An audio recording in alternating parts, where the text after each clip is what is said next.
રાજ્યમાં વિકાસના કામમાં ભ્રષ્ટાચાર ચરમસીમાએ પહોંચ્યો। જૂનાગઢમાં ભાજપના જ જિલ્લા પંચાયતના ઉપપ્રમુખનો સ્વીકાર। મુકેશ કણસાગરાની વિકાસના કામમાં ભ્રષ્ટાચાર કર્યાની કબૂલાત। છેલ્લા 2 વર્ષમાં એક પણ કામ અમે કરી શક્યા નથી।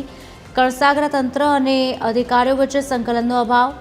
અધિકારી રાજ સામે પણ ઉપપ્રમુખે નારાજગી વ્યક્ત કરી। અધિકારીઓ તાનાશાહી કરતા હોવાનો પણ ઉપપ્રમુખે ઘટસ્ફોટ કર્યો છે। પ્રજાના એક પણ કામ પદાધિકારીઓ કરી શકતા નથી। ભ્રષ્ટાચારની કબૂલાતની સાથે ઉપપ્રમુખે દુઃખ પણ વ્યક્ત કર્યું।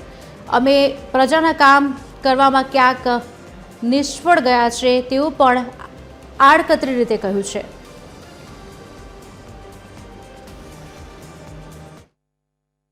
દુઃખ સાથે વાત કરવા માગીએ છીએ કે છેલ્લા 2 વર્ષની અંદર એક પણ મનરેગાનું કામ નથી થયું। અમારા આગેવાનો, સરપંચો અને પદાધિકારીઓ બધાએ અમને મનરેગાના રોડ રસ્તાની વાત માટે અમને અનેક વખત રજૂઆત કરતા હોય છે। અમે પણ સરકારમાં બધે પ્રશ્નો આની રજૂઆત કરતા હોય છે, પણ અધિકારીઓની તાનાશાહીને હિસાબે અમે એક પણ કામ કરી નથી શક્યા, એનું અમને દુઃખ છે।